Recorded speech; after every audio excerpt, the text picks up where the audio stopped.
So the other day, Chaviv Reteg Gur, a very prominent journalist and public intellectual here in Israel, was at Haverford College in Pennsylvania.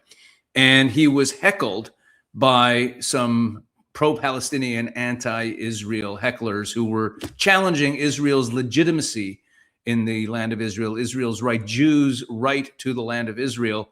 And Chaviv had a response for him, and I've got a lot to say about it. So let's have a look at that. Oh, by the way, right here on the screen, the Free Press ran a piece by Chaviv the other day where he talks about the incident. If you want to read more about it, why I let anti-Israel protesters interrupt my talk, and that's up on the Free Press website. But here, let's take a look at. You're in college. Say it concisely. When you move somewhere of refuge, you don't have the right of self-determination. Unless you have no other choice, because otherwise you're dead. If you sit down for the next hour and listen to me, you will know what I mean. You don't know anything about my history. And if you did, you would know. You don't know what I'm talking about. You literally don't know the story. What? So disrespectful. You just don't know. You just literally don't know. Israel has no sovereignty over that land because they're not indigenous. I don't know what those words mean. Somebody taught you a word salad. Millions of people are refugees with no other. No, I'm talking to you. Hey, excuse me. I'm hurting them to respect you. Millions of people with no other choice survived only because of that place. We're going to talk about DPs today, and that, I promise you, will shut you up for 10 minutes because I seriously think there's a moral core inside you. Millions of people with literally no other choice. Not after touring Auschwitz did a single nation on this earth take them in. And they knew one thing and one thing only, which is if they don't have that piece of land, if they don't have that place under the sun to stand shoulder to shoulder with other Jews and defend themselves. 1.5 million Jews fought in World War II, but not one of them was high enough in any ranking army to bomb the railroads to Auschwitz. Jews could not defend themselves. And then one day, Jews could, and that's the moment Jews stopped dying. And if you think you can take the Jewish state from the Jews now, literally because you don't know any of this, you don't know what Israelis see when they look out at the world. I'm going to tell you a dark secret about how to defeat Israel. Are you guys taking notes? Here's how you defeat Israel. When Israeli intelligence officers want to prepare for the next war against an enemy country, one of the deepest tricks is to fall madly in love with that culture. Learn its history. They watch Persian movie nights. First of all, because Iranian movies are amazing. But also because to know Iran deeply is to be able to fight it. And they actually respect Iran. And they actually are capable then of cleaning up when the war comes. Actually learn us. Because I'll tell you a secret. Hamas has told us since October 7, in the last 2 years, with all the suffering in Gaza, Hamas has never not told Israelis, and this makes the Israeli primetime news, even if it doesn't make your TikTok feed, that they're going to do it again and forever until every last one of us, not every last one of us is decolonized into a civic democracy, until every last one of us is dead. You are telling Israelis, dismantle your self-determination and your self-defense in the name of peace and justice. And Hamas is telling Israelis, I will murder you the second you do that. And you don't understand because you don't know Israelis, because you refuse to learn Israelis, because you've been taught that to learn the other side is immoral by bad professors. You don't understand that you and Hamas are having a debate inside the Israeli psyche and Hamas is winning. You actually think you're debating me. And now I really am done with you because you don't know enough to hold these people's time any longer. Go and learn. All right. So first off, let me just say, I'm not a huge fan of the Holocaust argument, the Holocaust justification for the state of Israel. But I don't think that was Chaviv's main point. I don't know if he was intending to make it exactly this way, but here's the point. Anti-Israel protesters or people who are anti-Israel, the kind who believe that Israel, excuse me, the kind who believe that Israel is not legitimate and doesn't have a right to exist, that Jews don't have a right to be there, tend to have a very short view of history. In fact, I'll say it this way. I believe that the shorter the time frame of history that you view as relevant to the present, the more anti-Israel you will be.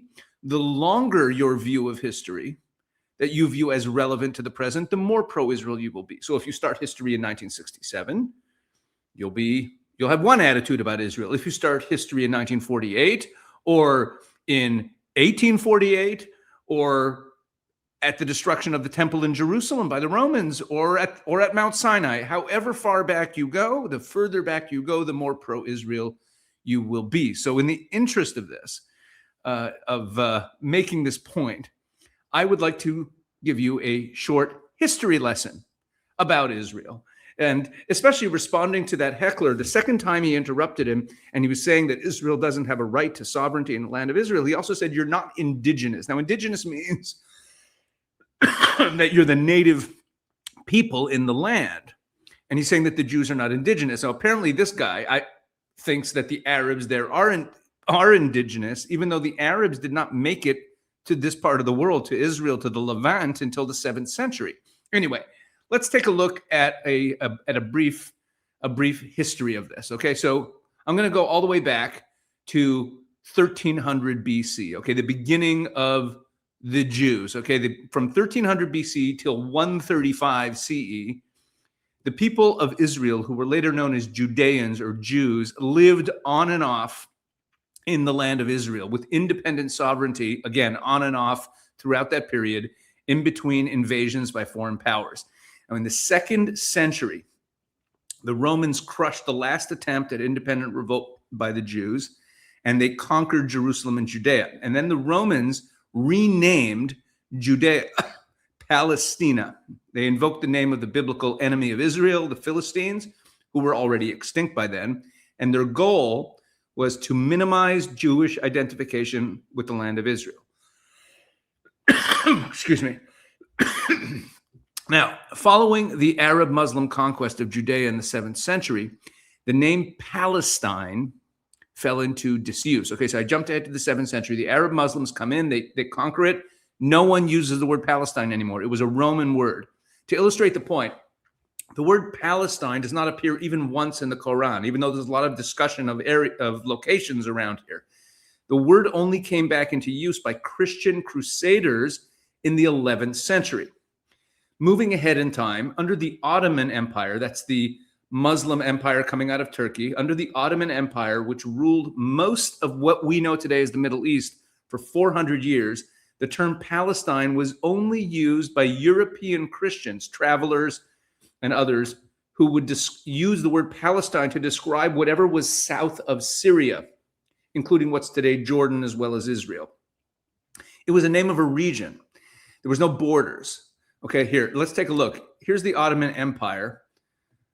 Let's pull this up on the screen. Here, let's do this. We'll take him down. Here we go.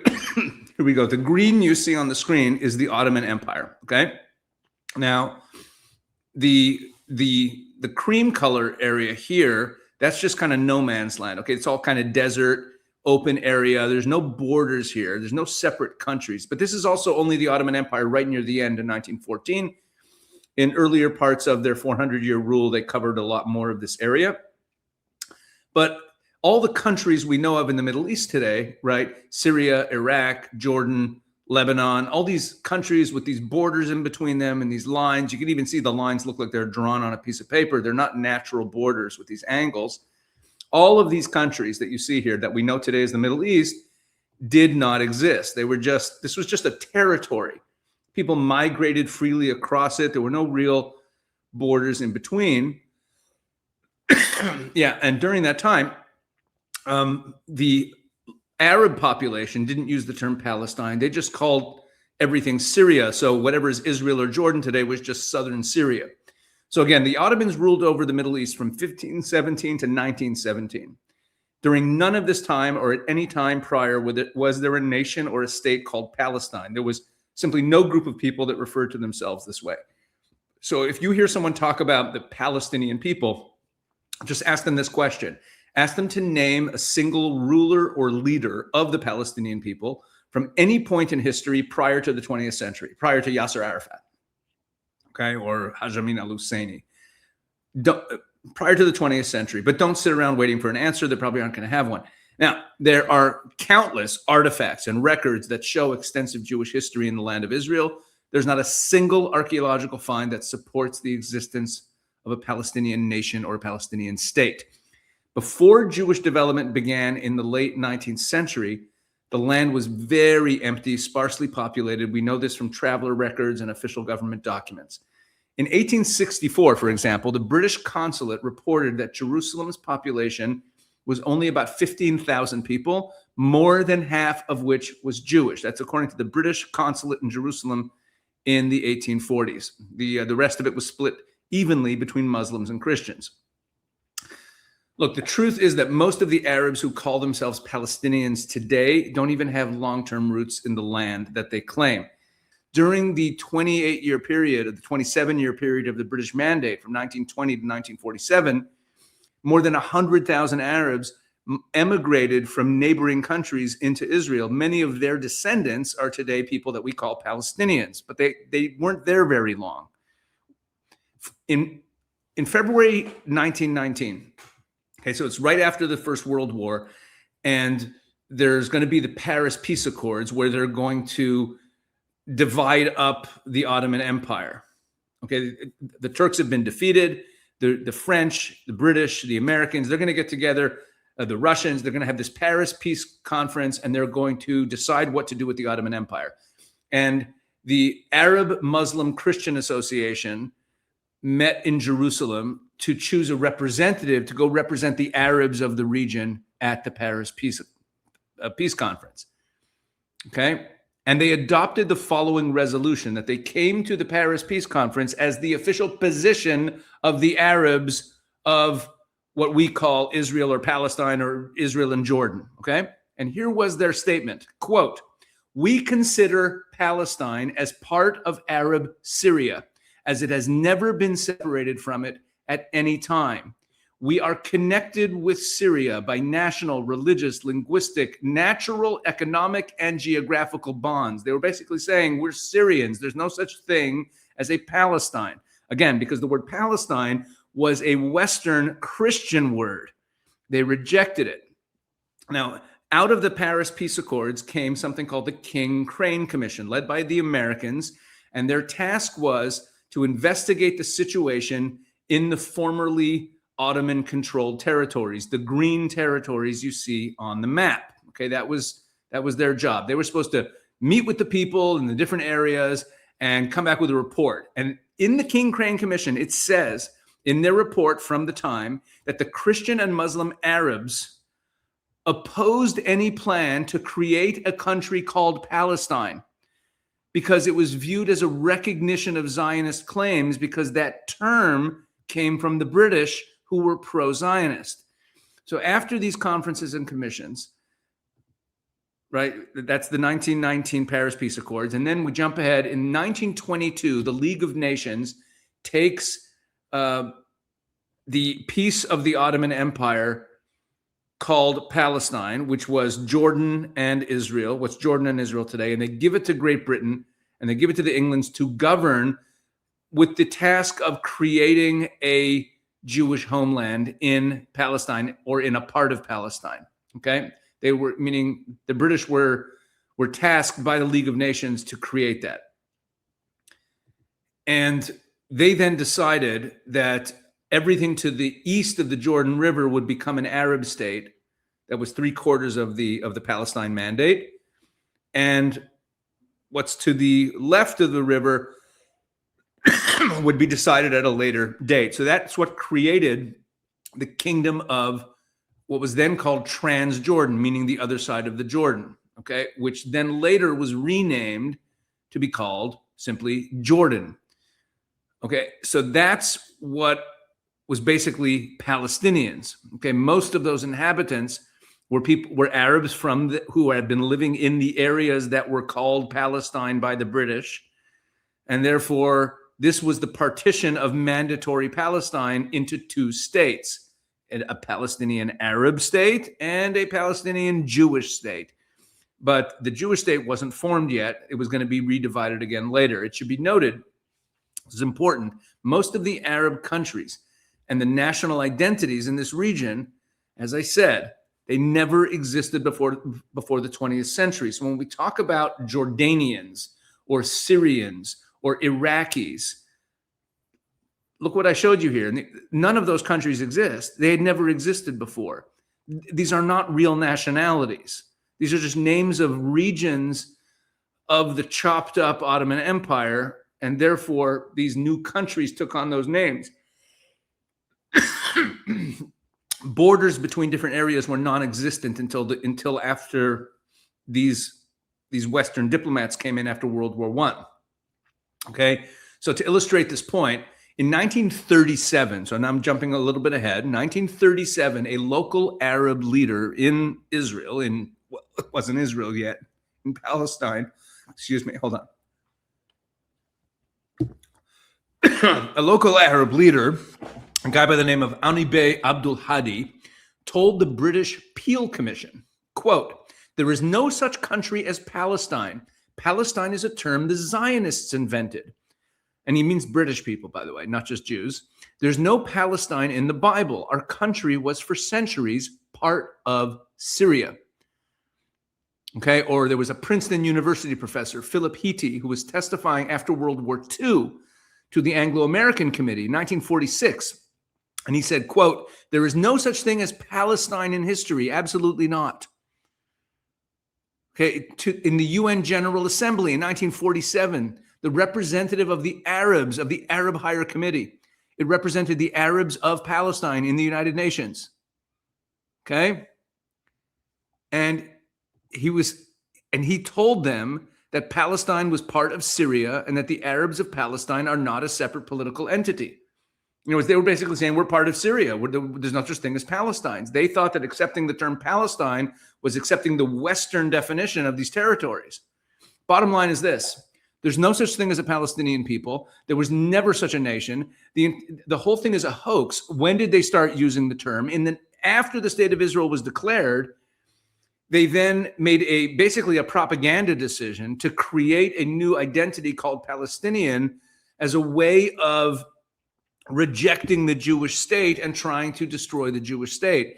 And that's why between 1948 and 1967, when what is today known as the West Bank, Judea and Samaria, was in the hands of the Jordanians and Gaza was in the hands of the Egyptians, no one was calling for a Palestinian state. No one actually cares about a Palestinian state. They just want to destroy Israel.